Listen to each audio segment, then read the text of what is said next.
Embers Adrift is an MMORPG that brings back the spirit of classic old-school MMORPGs in design, gameplay loops, and world design. And with so many new people coming to try out Embers Adrift with the free trial, that means you can try Embers Adrift for free from October 13th, 2023 until November 5th, 2023, and grab up the game using my link in the description when you want to buy it, so you can keep playing for far beyond that. I thought now is a good time to make a beginner's guide so you can jump in and understand all the basics of this MMORPG, and even for people that have played for a while, I'll bet you have stuff in here that will help you too. If you're looking for something specific, this video does have chapters so you can skip straight to what you want. We'll be covering all kinds of stuff, so let's get to it. But first, my name is Nathan, I cover MMOs and RPGs, so please hit that like button like it owes you money, and subscribe for more. Now let's start with picking a portrait. If you look up right up here to the top left of your screen, you're gonna see that you can right click here next to your name and you can change your portrait, picking from a huge list of things they have so that you can decide what your portrait looks like, and this can be changed later on if you decide to. Next up, I want to talk about the Ember Rings. These are resting places, so as you're out fighting and if you die, all that kind of thing, you're going to actually lose some of the percentage available of your health and or stamina, and every once in a while you're going to need to head to an Ember Ring to rest. Also, these Ember Rings are great for finding your place in the map. We'll get to that in a minute. Let's talk about this quest log real quick. So if you press L, it's going to show all the quests you have active, the ones you've already completed with descriptions, so that you can help work your way through the quests and continue those. I have way too many quests active, I know. Also, there's a tab for a tutorial log that recaps all the basic tutorials that kind of covers all the basics of the game. And there's also a tab for the hunting log.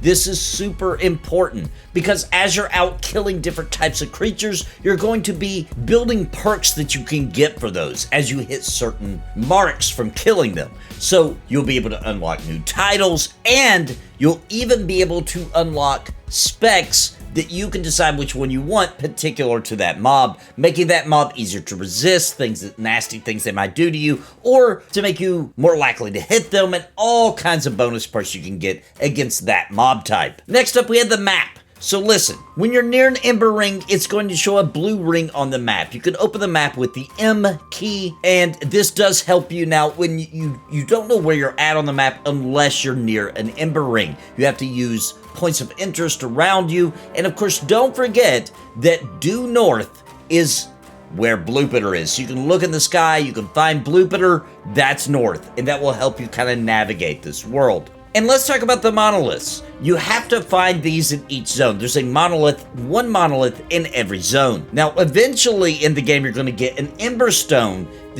which means you can use charges from that Ember Stone in order to teleport to different monoliths, as you can see here. Also, at the monolith, you can open your map and you can teleport to any Ember Ring that you found in that zone, as long as you're standing near that monolith. Also, for traveling around, don't forget that there is a run speed on the roads. Most of the roads in Embers Adrift will give you a 15% run speed if you're on that road. This can help you escape mobs and also to get to locations faster. You'll know that you're getting this run speed buff by the icon up near your portrait. Let's talk about conning your mobs in chevrons so you know what you can fight and to help you decide what you are able to take and what you should avoid. So there is a arrow and it is colored on mobs. So a 1 chevron or a 1 arrow tells you that that's a soloable mob, but you also have to pay attention to the con. So gray means you get no benefit from that. Green means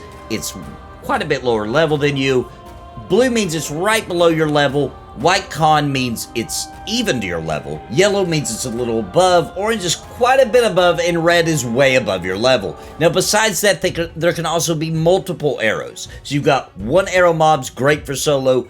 2 arrow mobs or chevron, which is great for duoing or trioing, and then you've got 3 arrows, which is great for almost a full party or a full party. Now when you see a 4-up arrow, that is a big major boss. Also look out for bug buffs. So out in the world there's these different colored bugs. If you chase those down and catch them, you'll get a buff from them, as you see me getting here. I do capture this green one, which does give me a run speed buff, and that does stack with the other buffs in the game. Also, while you're out and about, look out for the others. You'll find them near these giant towers, which are respawn points if you die, but if you look closely, sometimes you might spot one of these mysterious creatures that hang out there. Get too close though, and they'll run away.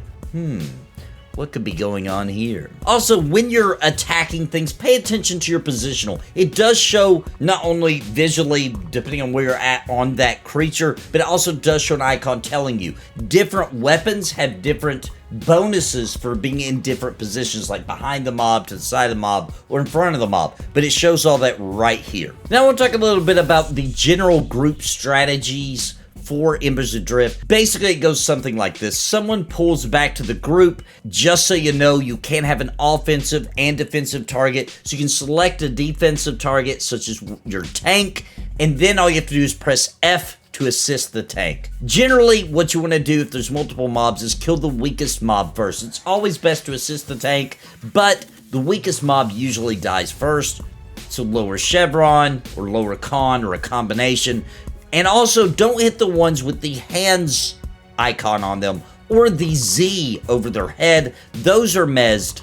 Try not to move out of the way of the healer also when health is low. They do need to kind of face you and be close to you in order to heal. And use line of sight when you're running away. Now, I want to talk a little bit about sneaking. This can come in handy when you're running away from mobs sometimes, or when you're trying to sneak around mobs. If you hold down the control key, most mobs are less likely to hear or see you. And death mechanics. So when you die in Embers Adrift, you do drop your bag on the ground. That will require you to go back and get it. However, when you're on a bag run, it will show on your portrait an arrow pointing you to where your bag is so you can find it easier. Everything that was in your bag will be lying there. So you're definitely going to want to go back and get it. However, anything you were wearing, your equipment, or anything that's on you, you will not drop. Anything on your body, but everything in your bag, you're going to have to go back to get it. However, if you die in a place that it's really difficult to get to, you can go speak with the rat guy in the sewers in the main city, right down the steps from the Ember Ring in New Haven City, and he, for some pretty hefty amounts of gold, will get your bag back for you.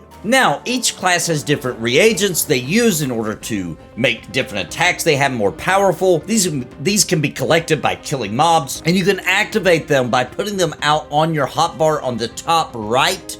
And then, as you can see that I'm doing here, you can click those in order to activate those. You can hold your mouse over to see a description of what they do and what ability they attach themselves to, and every time you use that ability, it will use one of these reagents. And don't forget, you can deactivate it by unclicking it if you don't need it or want to waste them. Now, this game does use a limited action set hotbar in which you're going to have to decide what abilities you want on there. Now, for a while, you'll be able to put all your new abilities on there, but eventually, you're going to have to make a decision on what abilities you think and can prioritize and put on that depending on your group makeup or what you're planning to do with that character.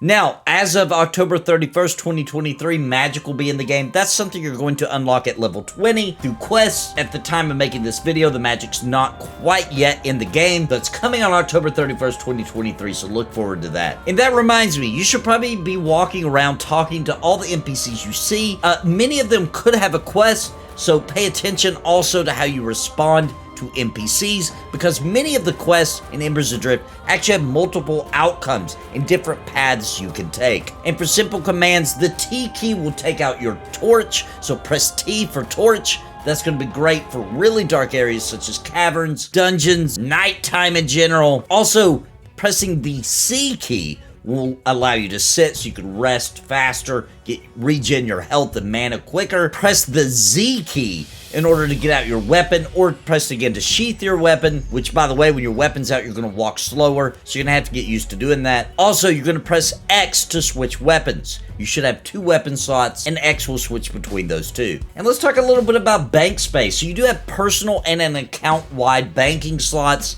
and you can unlock more of those with in-game gold. And if you're a subscription holder, you actually get more bank slots there as well. Now, I also like to tell people that you can check the range of your abilities if you hold the Alt key and hover your mouse while holding Alt over each ability. It will actually show you the range of each individual ability. And let's take a look at this social panel, because this is great for looking for a group. You can click to say that you're looking for a group, or you can look at all the groups that are currently looking for a group so you can find one to join. Also recommend using World Chat and your Guild Chat in order to find a group your level or around your level to join. Grouping is definitely a key part of Embers Adrift and something you're going to want to do. Now, let's cover all of the classes in Embers Adrift. I'm going to give a brief description of each class from each of the roles, and that may help you make a decision on what you want to be. Now, when you first create your character, you'll actually be picking between 3 different roles, which are the defenders, which are the tanks, the support, which are the healers, and the strikers, which are the DPS. There is crowd control mixed in here, and we'll get to that as we cover each of them. So let's start with the defenders, the tanks. That comes in 3 different classes that you'll get to pick from at level 6. First up, let's talk about the Juggernaut. The Juggernaut he's kind of the damage tank, right? He's able to AoE to hit multiple mobs, and he's able to cheat death. The Juggernaut is akin to your typical angry warrior type tank. Next up is the Knight. The Knight is like a paladin. They're the ultimate one mob tank, and with all their abilities geared towards causing threat. They also get a self-heal over time of ability and prioritize being defensive to stay alive, and they need less heals than the other tanks. Then we have the Marshal. The Marshal is the tank with the ability to crowd control. They get the unique ability to root mobs away from the party to keep them from moving, and Marshals excel at multi-mob situations. Next up, let's talk about the support roles, the healers. So first up is the Duelist. The Duelist is the healer that can weaken mobs. Most compared to shamans, they not only can keep the party alive, but they also make the monsters easier to deal with. And they also do the best damage of any of the healers overall. And next up is the Sentinel. The Sentinel is the most classic cleric, as they deal with healing and buffing the party. If you like to buff up the party and get the best overall healing abilities, I believe the Sentinel is the option for you. And last but not least, we have the Warlord. Now, the Warlord is actually the Bard type class in Embers Adrift, able to do chants and songs to regen health and stamina, and keeping the party able to do more abilities in combat. They also get the only healer crowd control with the ability to fear mobs. And lastly, we have the Striker classes, which are the DPS roles. First up, we have the Berserker. The Berserker can do the most damage in the game. Big chunky hits make the monsters cry out in absolute agony and pain. If you like to kill things and kill them fast, the Berserker is for you. Then we got the Brigand. The Brigand is the best crowd control currently in the game, with the ability to put mobs to sleep. They also do great damage and are welcome in all groups as the de facto crowd control class. And then we have the Warden. The Warden is like a ranger with the use of short and long bows. They are the best pullers with the ability to lull creatures so they can single pull out of a pack of nasty mobs. They also get a small heal and can give the party a run speed buff. And that is all the classes in Embers Adrift. Experiment, play around, and decide which one you like the best. All of these are completely useful classes. There's no class that sucks in Embers Adrift. They're all 3 well balanced, and they can all do their role appropriately. Now, if you have any additional information that you think would help new players, please drop them in the comments down below. I just wanted to cover all the basics to help you get started in Embers Adrift, and I hope this video and this beginner's guide will help you enjoy Embers Adrift and to get going and be successful out there in groups and on your adventures in this wonderful indie MMO. I highly encourage everyone to give Embers Adrift a shot. It's come such a long way since launch, and with Magic releasing here on October 31st, 2023, Embers Adrift is about to enter a new age of MMO entertainment. It's my favorite MMO out there, and I hope you'll join us. Please use my link in the description down below to grab up a copy. It's only $20 right now, all the way up until November 5th, 2023, and $30 after that. Grab it up, you're not going to regret it, and help support this wonderful indie team making this wonderful MMORPG. And until next time, my friends, God bless and happy gaming. I want to give a very special thank you to the members of Napalm for your contributions month over month in keeping me full-time. You help me pay the bills so I can keep streaming and pumping out content, and I truly appreciate all of you. Thank you so much, and I think you might be interested in becoming a member of the channel. Please click the join button down below the video for more information and join our family.